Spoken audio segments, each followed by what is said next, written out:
This is the Successful Archi Students Podcast, episode 12. So you're an Archi student. You're smart, you're creative, and heck, you're ready to take on the world with your crazy designs.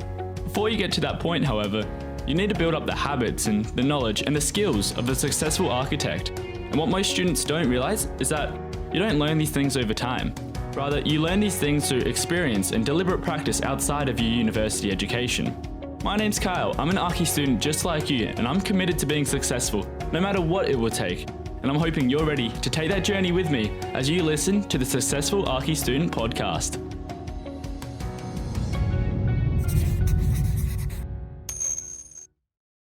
Hey guys, welcome to the 12th episode of the Successful Archi Students Podcast. I'm happy for you guys to have joined me today, and I want to talk about something that's going to kind of trip you out here, because I want to talk about the 7 worst things about architecture school, or the 7 reasons not to study architecture. And you might be thinking, why the hell would I make a video on that when I'm trying to promote this idea of studying architecture? And for those of you that know, I absolutely love architecture, and for me to make a video like this, you might be thinking, what in the hell is this guy doing? But there is a reason for doing so, and so it's not going to be some negative video where I complain about 7 things that I absolutely hate. No, these are kind of 7 misconceptions about architecture school, and the things that people often hear and the things that drive people away from actually studying it. And so where I don't want this video to be negative and impactful in that way, I want it to kind of change your mind and change your perspective on the things that you think that you originally have no control of, but in reality you have the power to influence these things and change the way that you perceive them. For example, the first reason why you shouldn't study architecture is because you get a lot of lack of sleep. You become sleep deprived. And if you've been following the Instagram and Facebook page, you'd see that I create a lot of memes about sleep deprivation and lack of sleep, but in reality, it's just a misconception and a thing that we perceive to be true to architecture students. The matter of the fact is that we're the ones that are depriving ourselves of sleep, and it doesn't matter if you're studying architecture or philosophy or neuroscience. It doesn't matter what you're studying. If you're putting yourself in the situation to be deprived of sleep, then that's going to be the reality of it. And if you're finding yourself depriving yourself of sleep while in architecture school, you're obviously doing something wrong, and it might be in the sense that you've got some bad habits where you stay up on social media at night, or you might be leaving all your work to the last minute where you have to cram it into the last week. And so really when you narrow it down, it's not really the fact that architecture is causing this sleep deprivation. It's really the fact that a lack of discipline and lack of time management is causing this. And so obviously the way to get around this is to manage your time better. Create different routines and habits in your life. Maybe if you want yourself to have 8 hours of sleep every night, you need to make it a routine to go to bed at 9 o'clock and wake up at 5 in the morning every morning. And so that's the first reason why not to study architecture. It's the misconception of having a lack of sleep and depriving yourself of sleep, when in reality, you can avoid this if you just manage your time properly and you have some discipline in the way that you study and not leave your projects for the last minute. So the second reason why not to study architecture is the fact that there's a lot of group work. And this is hard because it's like group work could either be on your good list or your bad list of things about architecture school.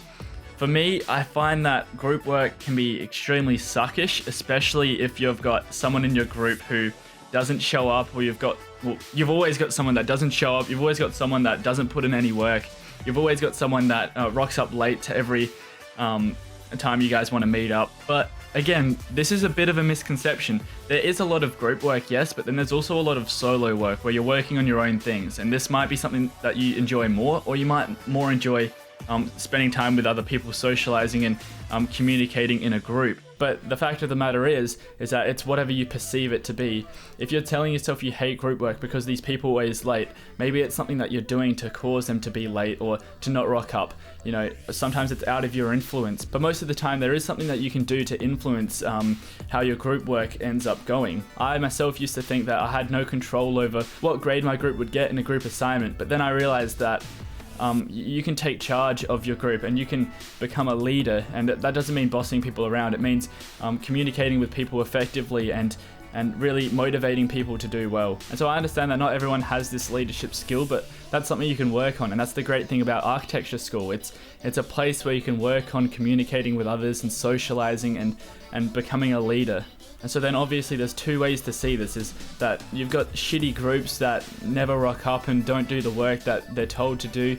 Otherwise, you've got the other side where you can work on your leadership skills, and it gives you an opportunity to face challenges and improve yourself because of that. And so that's probably one of my greatest things about architecture school. Probably one of my favorite things is that challenge of group work, because I'm not usually an extroverted person. I love working by myself. I love being locked up in my room just to work on something for 16 hours. But having the challenge of dealing with other people and motivating others to be on this, not on the same level as me, but they're obviously already at the same level as me. We all know the same technical information, but some people might not be as motivated as the other. And so to help motivate people and push people to become the best person they can be, I really enjoyed having that challenge because of architecture school. So the third reason why not to study architecture, or the third worst thing about architecture school, is the lack of jobs upon graduating. And again, a bit of a misconception. A lot of people say how it's such a hard industry to get into, and there's such a low demand and low demand of jobs and a high supply of graduates that are looking for jobs. And so where it may be more difficult to get into architecture than, say, a trade or working as a bricklayer or something, where there is a high demand of jobs that are needed and a low supply of people looking for those jobs, it raises the point that you need to create these job opportunities for yourself rather than waiting for them to come to you, rather than sitting at home wondering why you haven't gotten a job after graduating.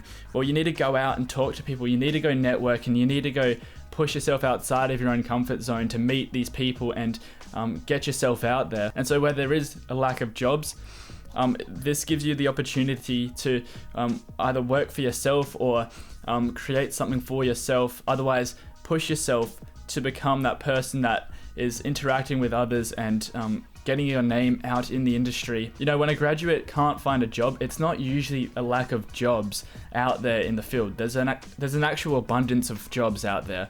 There are always employers looking for employees, but most of the time it's a lack of initiative, or it's a bit of a laziness that the graduate doesn't want to go out and spend the time to find the right job and create those opportunities for themselves. And so then obviously it's not a bad thing about architecture school if you're motivated and you're ready to go job searching upon graduating. And so that obviously leads us to the fourth reason why not to study architecture, which is alcoholism and drug abuse.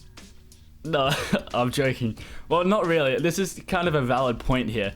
A lot of students say that they resort to alcoholism because of architecture school, and they'll go out every weekend and drink themselves to death because of the high amount of stress and anxiety they have from architecture school.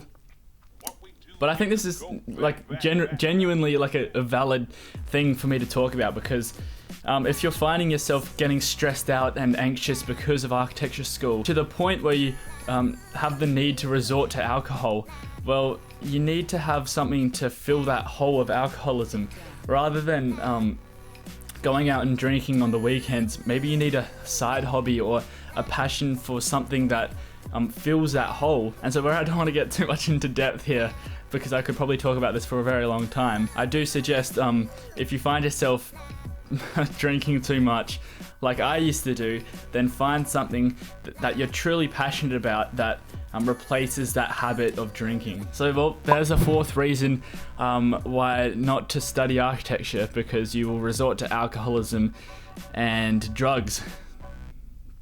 Which leads us to number 5, the fifth reason why you shouldn't study architecture, which is there's just so much damn stuff to carry to school. You know, especially on presentation day, you might have 2 models and your poster and your folio, and you might have some sketches as well to pin up.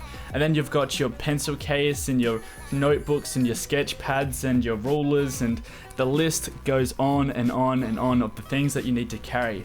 And for someone like me, I don't drive a car, I ride a motorbike. So when I get on my motorbike, I sit down and have all these straps over me, and I've got, 3 different bags with stuff sticking all out of it. And, that's one of the reasons why I don't like architecture school, because you've just got so much damn stuff to carry. And I'm sure you guys can agree with me on that, because we have a lot of work and a lot of stuff to bring. And, I obviously don't have a way around this, except I recommend don't riding a motorbike. Instead, drive a car, or I'd say take the bus or something. And number 6, the 6th reason why not to study architecture is the fact that you get redos. Now imagine working on your project to the point where you've spent days on it or weeks on it, and you put in all this hard work, and then you go to present it to your teacher and he gets out a red pen and puts a cross through it and says, redo.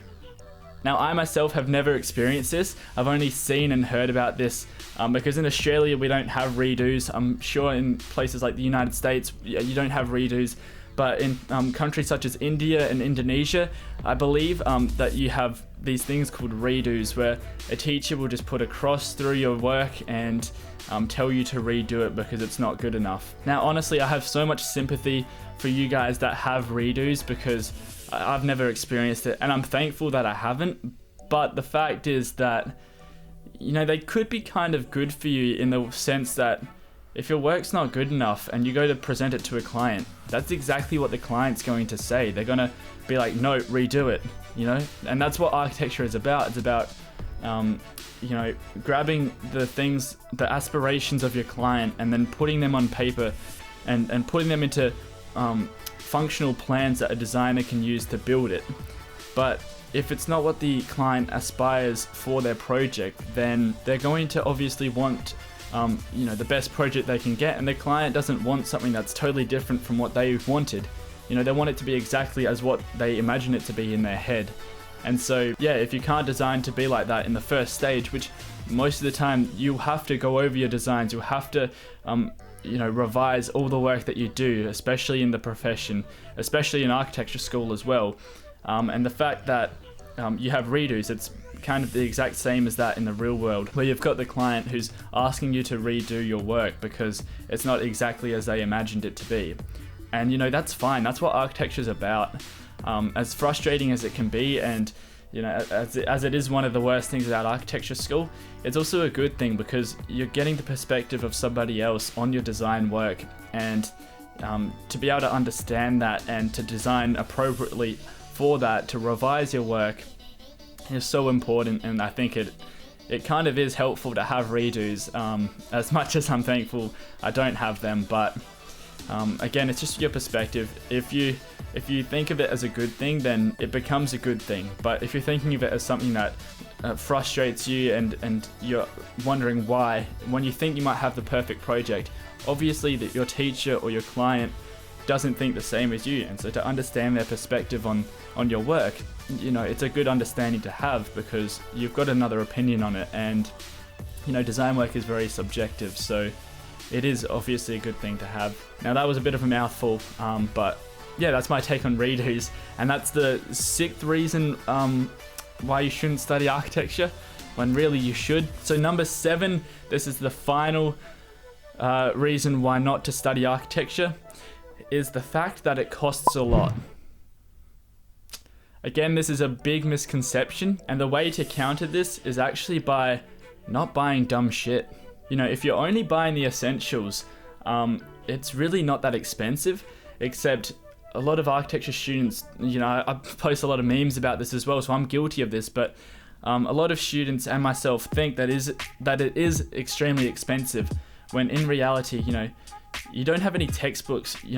Law students spend over $1,000 on textbooks, and when we go to spend, probably you can buy all the architectural equipment you need for under $200 in Australia, probably under $100 realistically. Except the fact is, we go and we spend $140 on a drawing board instead of buying one online for $30. And we go out at lunch at university every day and spend $12 on dumplings and rice, when really you can make it at home for $1.50. So I think that it really isn't that expensive if you buy smart rather than buying dumb shit. And so there you have it, guys. There are 7 reasons why you shouldn't study architecture, when really I believe you should study architecture because it's a great profession to get into, and there are so many reasons why you should study architecture as opposed to these 7 reasons why you shouldn't, which are really reasons why you should. Does that make sense? Probably not. Anyways, thank you guys for watching. I'll see you in the next video. Make sure to subscribe, like, and comment. Please let me know what your worst things about architecture school are. Leave them in the comments. Let me know what is your biggest thing that you hate about architecture school, and I'd like to hear from you and I'll reply to you. And I'll see you in the next video of the Successful Archi Students podcast.